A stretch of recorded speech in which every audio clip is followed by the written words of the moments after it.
and today I'm going to be doing my April week 4 reading vlog.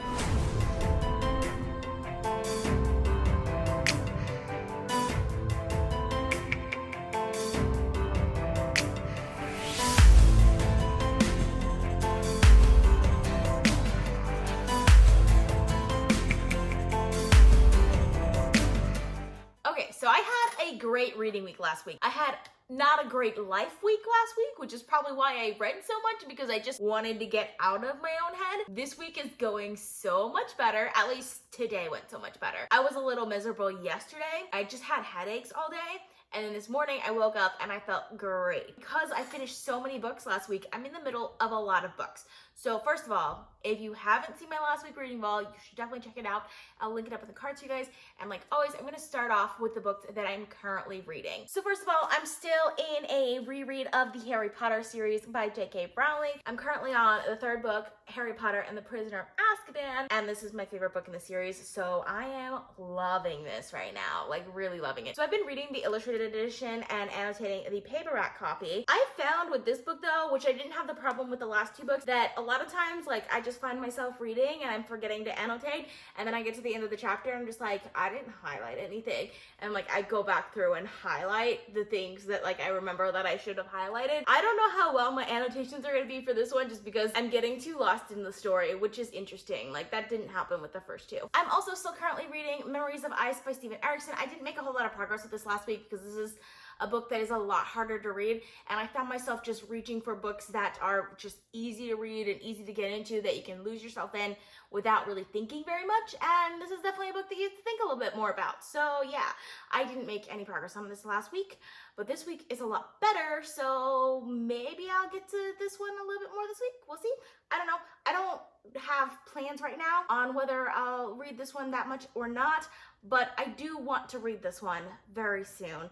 So hopefully I can make progress on it this week. The book that I probably made the most progress on is Renegade Magic by Hobb. So I picked this up last week because I just wanted something that was easy to read, that I knew that I would just like get into and not really like think about our worlds that much. This one definitely worked for that, just because Hobb's writing style is just so atmospheric and detail oriented that you could just fall into the story. It's not very fast paced though, so I've been reading this one a lot slower, and I also think this is potentially the weakest of the three books in the trilogy, which this is the third book in the Soldier Sun trilogy, but I am enjoying it despite that. Pretty far into it now, so there's a good chance I'll be finishing this over the course of the next day or so. And I am enjoying it, even though it's not my favorite of the trilogy. So I have also made quite a bit of progress on Shorefall by Robert Jackson Bennett. So far, loving it. I keep forgetting to vlog this one. I think it's because I don't have a physical copy to hold up for you guys that I keep forgetting to vlog it. But yes, I am making progress on it, and it's pretty good so far. And I'm really excited to hear what you guys think about it, because it's coming out this week. I want to see how much all of you guys like it, because so far I'm really enjoying it. And lastly, I'm also currently reading Marrying Winterborn by Kleypas. This is the second book in the Ravenels series, which is a historical romance series, which, I mean, this is kind of like a guilty pleasure sort of read, just because, like I said, last week I was really trying to pick up things that I really don't have to use my brain for, and romance novels you really don't have to use your brain for. So yeah, there are some things in this one in particular though that I don't like as much. Actually, I'll talk about it. There was this scene in the last book in which one of the characters, a woman, goes to a man's house by herself without a chaperone to confront the man about something that he did that was wrong. And he kind of acts like a complete jerk. Like, he's just angry and hurt, but he kind of like comes on to her in a bad way that almost seems like he would try and rape her. Obviously he didn't. I mean, he got interrupted, but I don't think he would have even if he hadn't gotten interrupted. But the two characters have a resolution in this book. I don't think she did anything wrong. Maybe she shouldn't have butting into someone else's relationship, but there was nothing wrong with her going over there. Like, she wasn't asking for it. But with the resolution, it kind of made it sound like she thought that she was asking for it, if you know what I mean. I was kind of annoyed by that. I realize it's a different time period, but at the same time, like, even though it's set in that time period, it's not written in that time period. Even if that happen, where like the characters are thinking of it that way, I feel like the book shouldn't write it in a way where that seems like that's the wrong thing to do, if you know what I mean. Like the book should look from it from a more modern perspective. Think about how, oh, this is what happened in the past and this was wrong. Like this wasn't right. But like it was completely normal, if you know what I mean. I don't know how to explain that. It annoyed me. And I realized it's a romance novel. I shouldn't be expecting that much like depth from a romance novel, but it annoyed me. So yeah, that's how I'm feeling about that one right now. Also, the romance part of it is with the couple that I didn't like as much as like some of the other characters. So that one is a lot slower for me than the first book in that series was. Honestly, I'm not feeling to read it right now. I've been thinking about putting it down just because there are so many other books that I want to read right now, but I don't know. We'll see, because that one is definitely one where like if I'm really tired, I can just read it and I won't feel terrible. But like I was feeling really good today. I mean, yesterday I was really tired, so like I did read some of it yesterday. Today, like I don't feel to read it at all. Weird thing with that. Anyways, since my last vlog, I've made progress on Harry Potter and the Prisoner of Azkaban, and with all of my vlogs, if you've missed the last like 6 weeks or so, I have been showing you guys the illustrations for the chapters as I read them. So I have 2 chapters of illustrations to show you guys. So we left off on the chapter 12, the Patronus, which I love the orange in the background. It's I believe it's salamanders. I'm not sure why that's the background here, because I don't remember what was happening in the story right there, but like I really like the background. The Dementor, well, the Bogart Dementor, it's great. I really love the images of there. Actually, all of the images of the Dementors in this book are really good. Oh, Chocolate Frog. This is from Lupin's Dementor Classes with Harry. Another Dementor at the top. This is another landscape scene. There's a lot more landscape scenes in this book than the previous ones.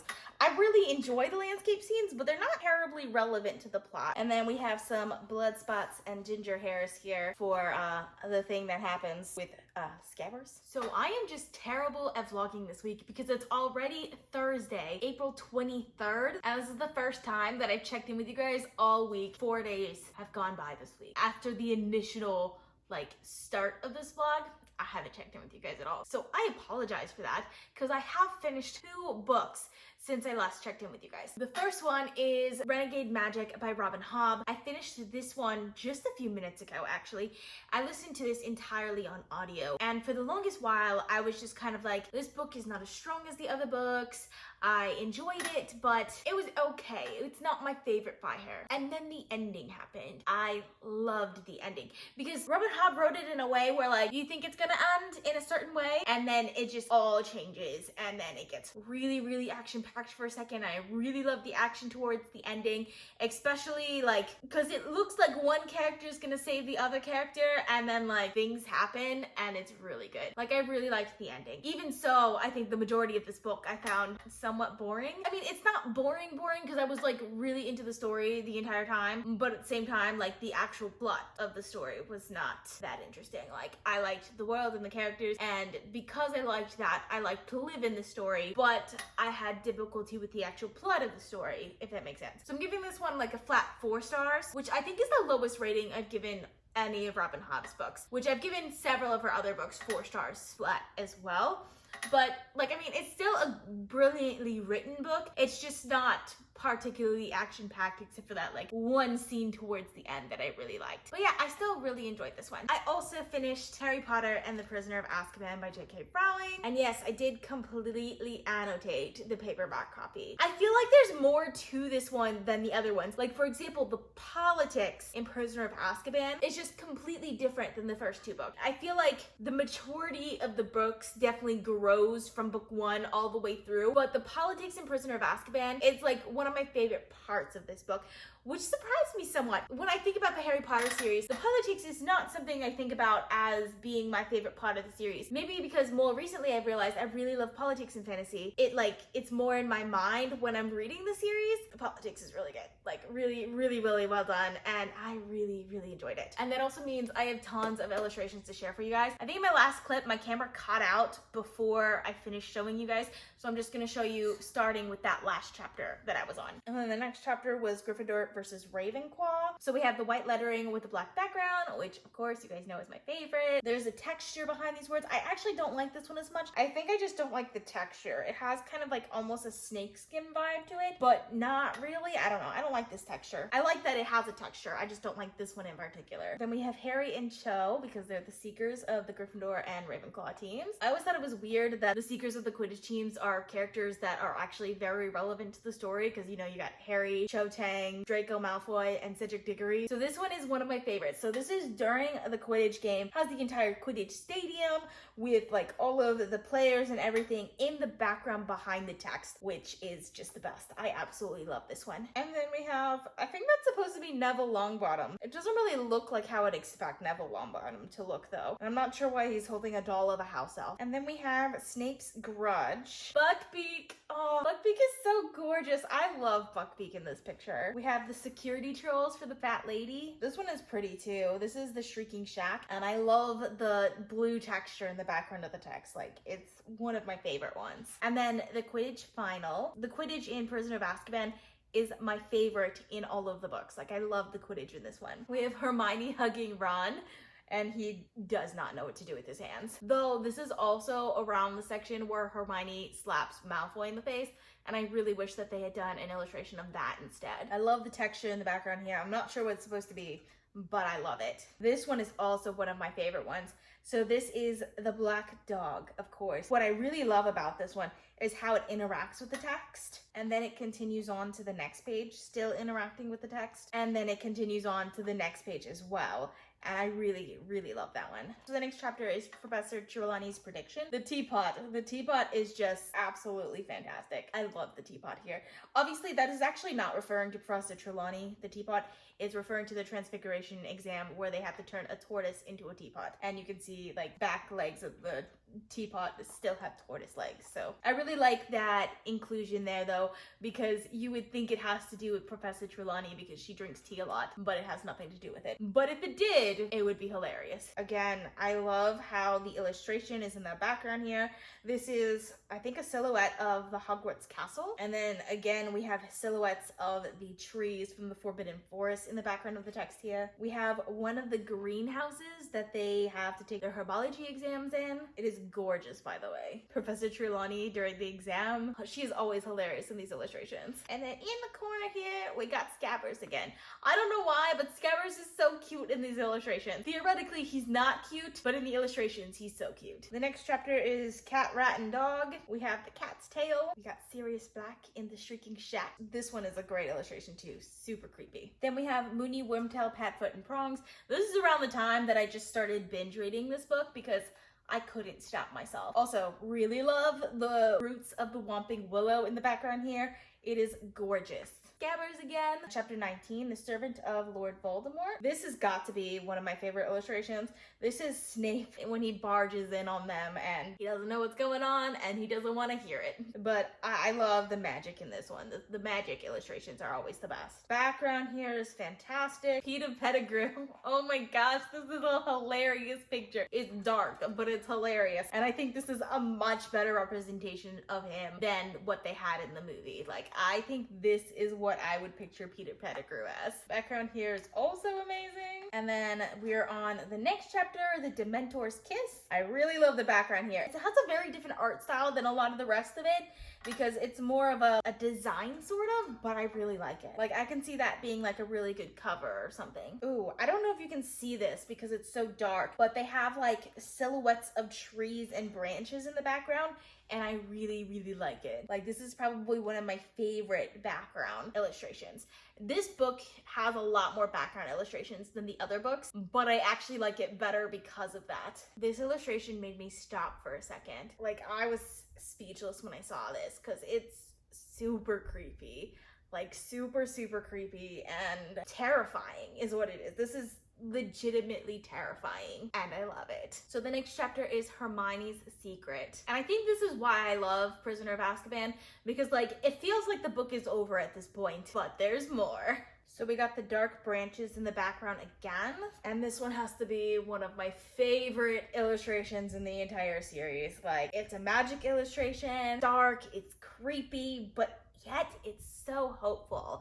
and I absolutely love it. Like, this is one of my favorite moments in the entire series, and this is one of my favorite illustrations in the entire series so far. And more Patronuses at the bottom over here, which I love. This scene was actually surprisingly sad. Like, there were parts of it that I don't feel like I've ever read before. I've reread the Harry Potter series so many times, and Prisoner of Azkaban in particular, more than any of the other books in this series, and I'm still finding passages that, like, I feel like I'm reading for the first time. Buckbeak! I love, like, literally every picture that Buckbeak is in. I think it's just such a great inspiration for these illustrations, and Harry and Hermione on Buckbeak is fantastic. I love the clouds in the background. Professor Lupin. This picture is so sad, but at the same time, I really love it. Like, I really love it. And this is how I expected Lupin to look like in the movies.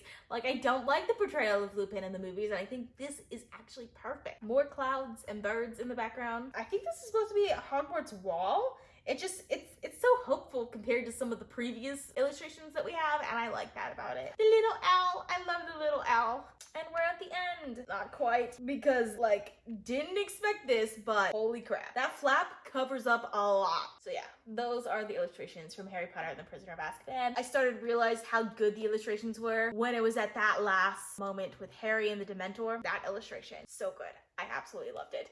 And of course, I absolutely love this book, and I ended up giving it 5 stars. Additionally, I did make a bit of progress on Why We Sleep by Matthew Walker, and yes, I did buy the physical book because I've been meaning to buy this book so much anyway. Since I was rereading it, I decided to pick up the physical book, and I have no qualms about that. This is, like, probably one of my favorite nonfictions ever. So I have no issue with owning a physical copy of it because I can see myself going back to reference this book multiple times in the future, especially since my sleep schedule has just been terrible recently. It is Friday, April 24th, and I finished Why We Sleep by Matthew Walker. It's super informative and really well reasoned and things like that, and I really enjoy this book. It's such a great nonfiction book. It's probably one of my favorite nonfiction books that I've read, partially because it is so scientific, because this is, you know, basically the science of sleep, but it's also super helpful and relevant to my life. So that's why I love it so much.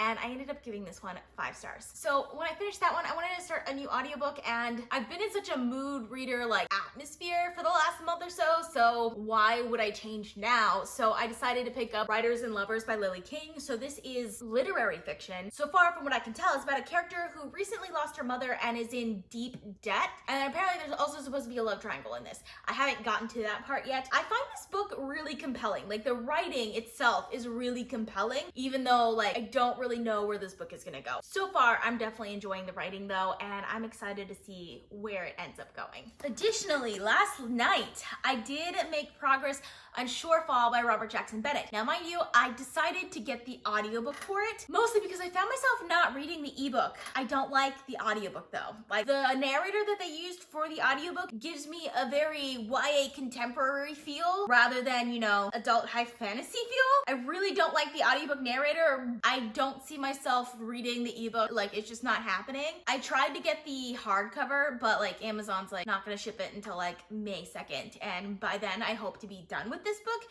So for now, I'm switching between the ebook and the audiobook, and we'll see how that goes. I am loving the story.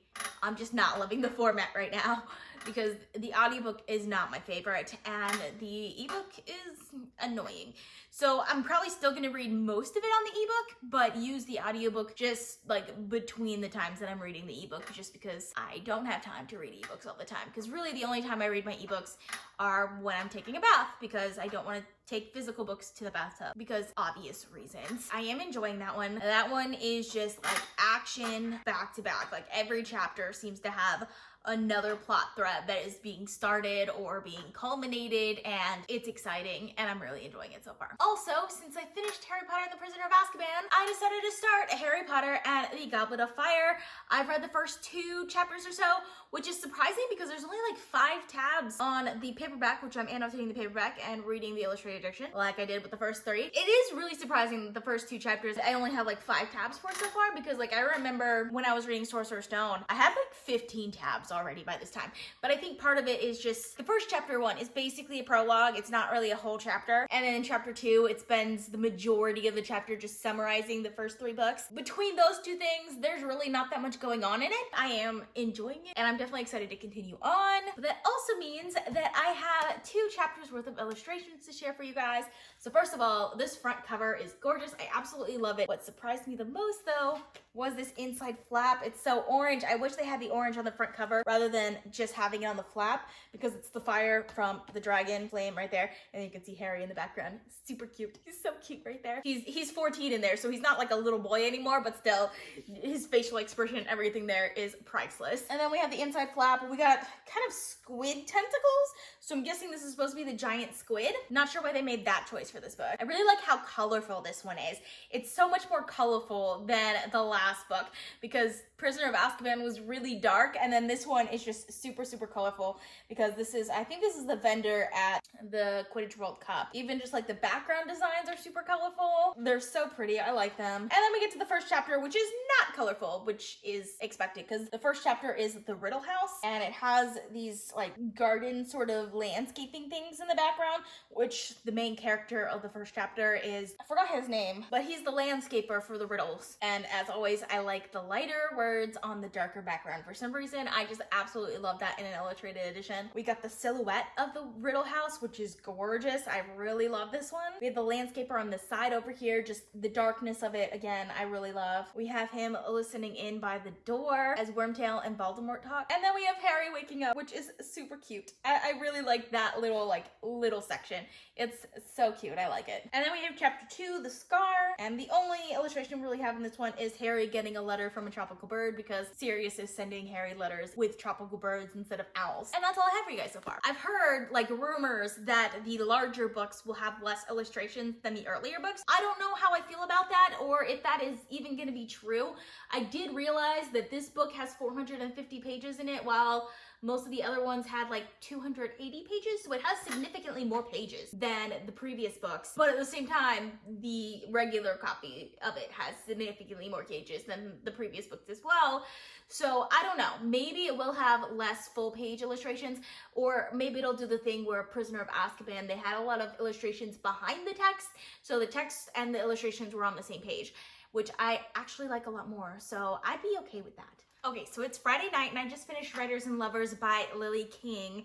So this book was not what I was expecting it to be, because it was going in a certain direction, and I really liked the direction that it was going into, and I felt like it was going to be deeply emotional and really good, like really hard-hitting, and then it kind of wasn't. I was really drawn into the story. I really liked where it was going. I really liked the detail of the story, but I didn't like the ending. It just went a completely different way than I was expecting it to. Like, I understand why the author went that way, but at the same time, I felt like this book could have been really great, and it just wasn't. So I ended up giving this one 4.25 stars, because like it is brilliantly written and it really drew me in. I also really love the audiobook narrator. The audiobook narrator is fantastic, but like that ending, this could have easily been a 5-star book for me, I feel like, if it had a better ending. As I wanted to get ready for bed, I decided to switch to another audiobook. I decided to just pick a short one, and I went with The Test by Sylvain Neuval, and wow, this is so good already. I'm like maybe 15 minutes into this audiobook, and I'm just like so drawn into it. Like, I think I'm gonna finish this before I go to bed tonight, even though I completely planned to just listen to it for about 30 minutes before I went to bed. That's not gonna happen. Like, I'm about ready to go make a cup of tea so that I can have more time to read this before I go to bed. This is really good so far. I'm really, really enjoying it. But I will check in with you guys when I do finish this so you guys can get my full thoughts on it. Also, earlier today, I did start Daughter of the Forest by Juliet Marillier. So this is one of my fantasy book series challenge books, which this month I haven't done a very good job on, because I was supposed to read both of them, and we're going into the last week in a couple of days, and I finally just started the first one. I read the first chapter of it. I love the writing. The writing is so beautiful. I'm not attached to the characters yet, and I don't know anything about this world so far, but I really love the writing. It gives me reminiscent feelings of Robin Hobb, so that makes me excited for this, because I have a feeling I could potentially really love this. And the last one I made progress on is Harry Potter and the Goblet of Fire by J.K. Rowling. I have read like another whole 5 chapters, but like percentage-wise of the book, it's still a very small percentage, but that does mean I do have some more illustrations to share for you guys. So we're gonna start with chapter 3, The Invitation. And like all of the chapters seem to have this kind of border around it for Goblet of Fire, which I don't know if I like better than the previous books, because the previous books had like half a page of illustration and then like something in the background of the text. I don't like the border as much. At the bottom here, you can see Dudley and Uncle Vernon. Dudley's on a diet here, so that's why he looks desperate. And this is the invitation letter that Mrs. Weasley sends to the Dursleys that is just covered in stamps. And then we have chapter 4, Back to the Burrow. Oh, this one's great. So when the Weasleys come pick him up, they try to use Floo power, but they can't. And this is the electric fireplace that gets thrown across the room. And Mr. Weasley coming through the fireplace. It's fantastic. I love this illustration. Another little illustration of Mr. Weasley and the Toffees. I really, really wish that they had done an illustration of Dudley. I felt like they could have fit it here really well. There's so much space, but they didn't, which makes me a little sad because the tongue coffee. You guys know what I'm talking about. So now chapter 5, Weasley's Wizard Wheezes. So this is an illustration of Ron's bedroom, which is just so orange, which is great. I just love that. Orange is just like Ron's color, and it just works really well with his character. So the bottom half here, you can see like a layout of the burrow, which continues on to the next page, and you can see the inside of it. And then there's Molly Weasley right there, facing outward towards the window. In the background, there's kind of a silhouette of the burrow again, which I actually really love it when they do that. Then we have chapter 6, The Portkey. This one is perhaps my favorite illustration. I absolutely love it. So this is when they wake up like super early in the morning to go to the Portkey. I love the tree and I love the sunrise. The sunrise is so beautiful. Like there was a moment when I turned the page that I just stared at this for a while before I even started reading. And it continues on to the next page, which just makes me so happy. At the bottom here, you can see, I believe that's supposed to be Hermione and maybe Cedric Diggory? I'm not sure. That's definitely Hermione. I don't think that's Harry though. That doesn't look like Harry, but Cedric Diggory is another dark-haired character that is in the scene, so maybe that's Cedric. In the section, there wasn't really a whole lot to point to who that character might be. And that's where I left off. Holy crap. I am so glad I went into this book blind because it is twisted in the best possible way. I absolutely love the twist. It came like a minute or two like after the last clip that I filmed, and wow, I love the twist. I loved psychological consequences of this book. Like there's just so much in this little short book to unpack about what was going on. There's so much politics involved with this that are complex, very gray morals. Like, I feel like the way this book is designed, I just have so many more questions now in my head about what is right and what is wrong. It just completely shattered like my thoughts. Like I'm speechless right now. Like I can't even think about what to say about this book. I really, really love this one.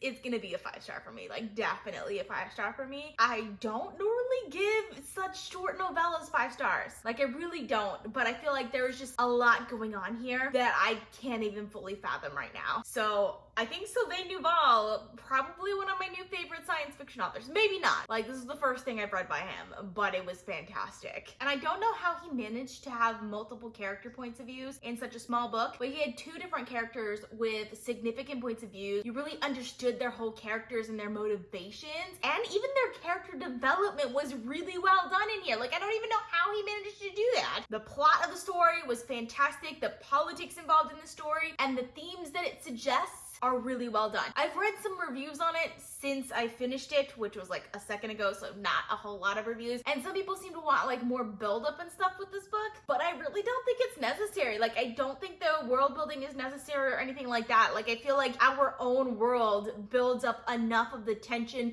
of what we have in politics today. I don't know how to explain it.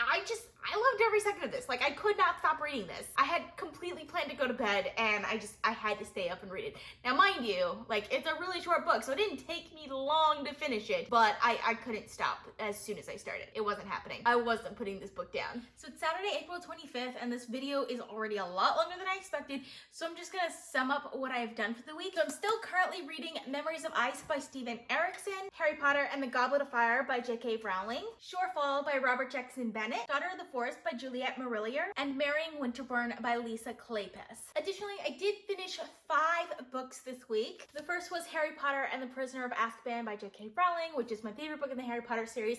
So of course, I absolutely loved it, and I ended up giving this one 5 stars. Then we had Renegade's Magic by Hobb. This is from an author that I absolutely love also, though this is not my favorite book by her, even though I did really like the ending, and I ended up giving this one a 4.25 stars. I also finished my reread of Why We Sleep by Matthew Walker. This is a nonfiction book about the science of sleep, and it has some really great scientific backed recommendations for creating healthy sleep habits, so I really love this one, and I ended up giving this one 5 stars as well. Then we have Writers and Lovers by Lily King, and this is a literary fiction that started off really strong for me, but kind of never got as emotional as I really wanted it to, so I ended up giving this one 4.25 stars. And then we have The Test by Sylvain Neuval, which is a sci-fi novella that surprised me so much. I didn't know anything about this book before I read it. I'm so glad I went into it blind because it is so surprising and so good, and I absolutely loved it, and I ended up giving this one 5 stars. So I had a pretty good reading week because I had 3 5-star books, and that is actually all the 5-star books I've had this month. Like the previous 3 weeks, I haven't had any 5-star books. And mind you, 2 of them are rereads, so like it wasn't that surprising. Like I knew they were gonna be 5-star books, but I'm really happy with the reading that I had this week. And I hope you guys had a great week too. I hope you guys enjoyed watching. I post videos every Monday, Thursday, and Saturday at 6 p.m. Eastern time, so consider subscribing. I also post bonus videos, so you want to be notified as soon as I upload. You can click that little bell icon. If you like this video, please give it a big thumbs up to support my channel. All social media links are in the description down below. Thank you guys so much for watching, and I'll see you guys next time. Bye.